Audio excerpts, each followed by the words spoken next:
This is the story of a moral contradiction that recently played out on a global stage, hiding in plain sight. In less than 48 hours in Geneva, what was officially billed as a solemn humanitarian effort regarding global health, and children quietly morphed into something deeply uncomfortable to witness. It was a staggering display of commercial desperation disguised as philanthropy. Observers watched as a serious diplomatic and humanitarian setting was utilized as a personal runway complete with 5 distinct, highly calculated outfit changes. What looked like a small public moment was actually a devastating metaphor for a crumbling media empire. In this video, we are going to unpack the reality of what is currently happening behind the closed doors of Montecito. We will explore the impending public relations campaign designed to mask a massive commercial rejection, the quiet but brutal severing of ties by Hollywood executives, and what these frantic wardrobe changes really signal about the future of the Sussex brand. By the end of this analysis, you will understand why a subtle social media movement from a streaming giant and a fabricated narrative about luxury fashion houses represent a point of no return for a woman who once held the world's attention. To understand the gravity of this current fall from grace, we have to remember the staggering leverage Meghan Markle once possessed.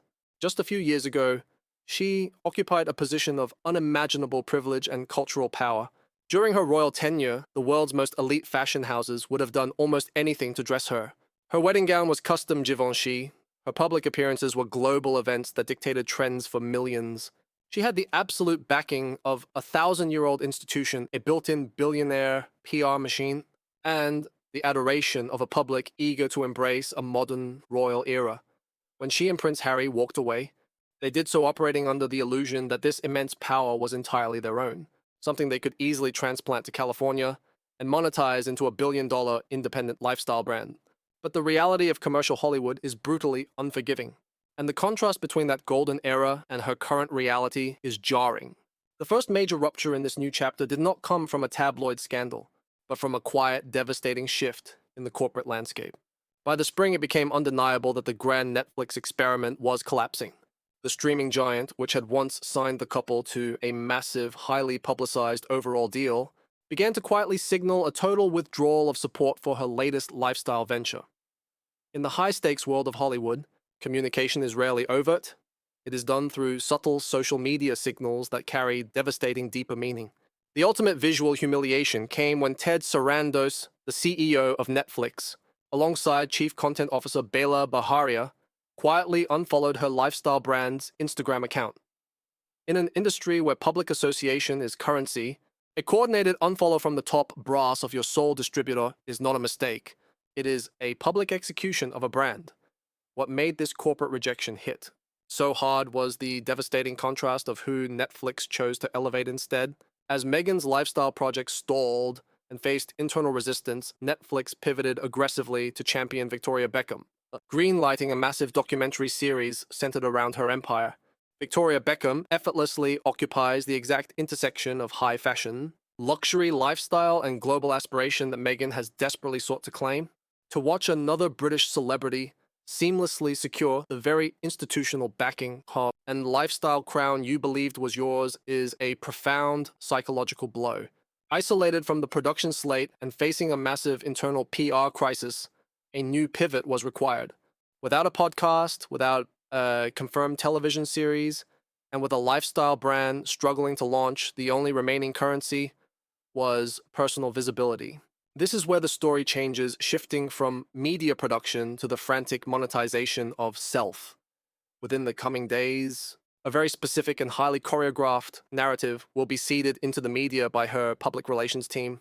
You are going to read stories claiming that top-tier luxury designers like Armani and Chanel are secretly thrilled when Meghan wears their clothes because the items instantly sell out.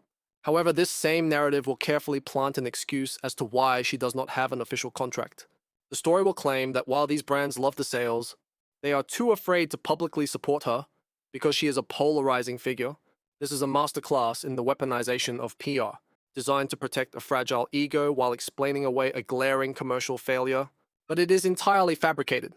We must analyze this with cold, forensic reality.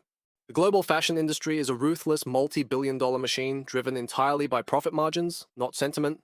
If a public figure possesses the genuine ability to clear inventory and drive massive consumer demand, luxury brands do not care if that person is polarizing. They do not care about online critics. If you can move stock, they will immediately offer you a lucrative ambassador deal to lock in that revenue stream.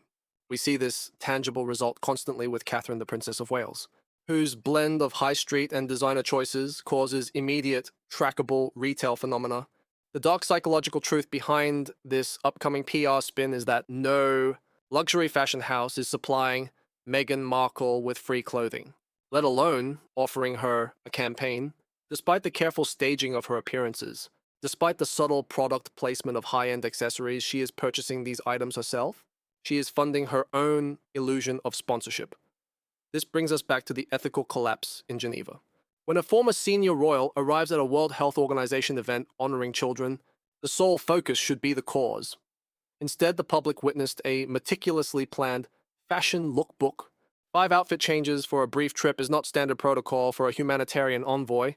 It is the behavior of an influencer desperate to generate affiliate links and fashion headlines. It was an attempt to use a solemn platform to force the fashion industry to notice her, utilizing her royal title to command a space she could then monetize. But the silence from the luxury market remains deafening. The real tragedy here is not just the commercial failure, but the staggering lack of self-awareness. Every frantic attempt to prove her commercial worth only highlights the very institutional power she threw away.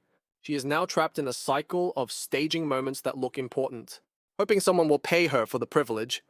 As this new PR narrative prepares to launch, a much deeper and more permanent rift has quietly formed behind the scenes, one that suggests the Sussexes are no longer fighting the palace, but rather fighting for their very survival in a town that has already moved on.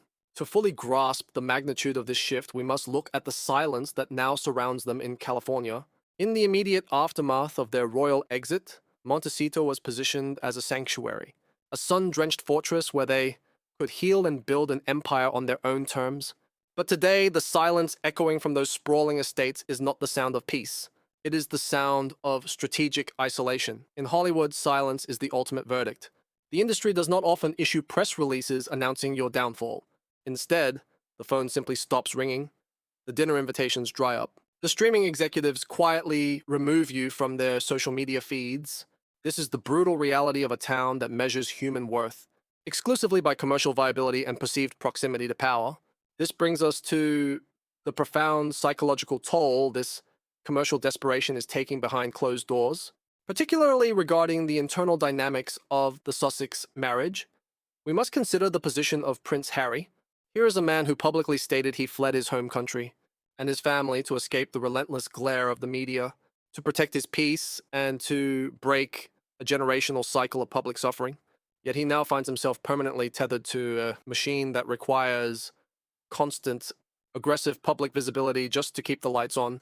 The tragic irony is inescapable. He traded the structured, institutional duty of the monarchy for the exhausting, precarious hustle of modern influencer culture. Every time Meghan launches a new lifestyle product, stages a red carpet walk, or utilizes a solemn charity event for a fashion pivot, Harry is required to play the role of the supportive bystander in a commercial play. Viewers have begun to notice the subtle visual cues, the tight smiles, the distant gaze, the awkward body language of a man who was born an apex royal but is now relegated to a prop in a desperate campaign for brand endorsements. The psychological weight of this contradiction must be immense. The permanent rift with his family means there is no safety net, no quiet country estate to retreat to when the Hollywood experiment fails. He is locked into a narrative of ultimate betrayal, forced to constantly justify the estrangement while the commercial rewards they were promised vanish before their eyes. The reaction from the palace adds another devastating layer to this story. In the early days of the Sussex exit, the royal family was caught off guard, forced into defensive maneuvers against the televised interviews and the publication of a tell-all memoir, but the institution quickly learned that engaging with weaponized victimhood only fuels the fire. Today, the palace employs a textbook psychological strategy known as grey rocking. They offer no response, no retaliation, no emotional oxygen. They simply carry on with the business of state. This institutional indifference is the most lethal weapon the palace could have deployed. It completely neutralizes the Sussex PR machine. You cannot sell a story of ongoing victimhood if your supposed abusers refuse to acknowledge your existence. The absolute silence from London highlights the frantic noise coming from California, while the Princess of Wales causes global sellouts simply by appearing at a local engagement. Meghan is forced into performing 5 outfit changes at a health summit just to generate a headline. The contrast is devastating because it exposes the core truth they tried to deny. The power was never in the individual. The power was in the crown. This is why the fabricated narrative about luxury fashion designers being too afraid to publicly support Meghan is so important to understand. It is more than just a PR spin, it is a psychological defense mechanism. By claiming that designers secretly love her but fear the public backlash, her team is attempting to flip the narrative. They are trying to turn a massive commercial rejection into a story of martyrdom. They want the public to believe she is too impactful, too dangerous, too polarizing for the mainstream fashion world to handle. But the public interpretation has shifted radically. A few years ago, there was widespread sympathy and a willingness to believe the narrative of the persecuted outsider. Now the audience is fatigued. We are witnessing the expiration date of weaponized victimhood. When the public looks at the untouched glasses at VIP tables, the empty spaces behind crowd control barriers at their events, and the obvious product placements inserted into charitable moments, they no longer see a couple fighting for freedom. They see an illusion of power trying to mask a reality of commercial desperation. This story resonates so deeply with viewers because it is ultimately a cautionary tale about the hollow center of modern celebrity. It is a real-time study in what happens when you trade a legacy of historical significance for a fleeting commercial high. The Sussexes believed they could dismantle the very institution that gave them their global platform and still retain the global influence it provided. They fundamentally misunderstood the nature of their own cultural currency. They thought they were the product, but they were only the packaging. As we look toward the future, the trajectory seems clear but incredibly grim. Without the institutional backing of the monarchy and with the corporate backing of Hollywood giants like Netflix quietly evaporating, the Sussex brand is running out of oxygen. The pivot to lifestyle and fashion is a last resort attempt to monetize the remaining scraps of their royal association. But as the Geneva disaster proved, the luxury market is not buying what they are selling. The tragic reality is that the story they are about to launch regarding secret designer support is nothing more than a ghost story. It is an empty narrative designed to comfort an ego that cannot accept its own declining relevance. The true narrative is the one written in the quiet, unfollows. The unreturned phone calls and the desperate outfit changes on a diplomatic stage. The illusion is breaking, and what remains is a staggering portrait of isolation. I would love to hear your thoughts on this situation. Do you think this new PR strategy focusing on fashion and lifestyle can actually save the Sussex brand? Or is it simply a frantic attempt to cover up a much larger commercial failure? Let me know your perspective in the comments below.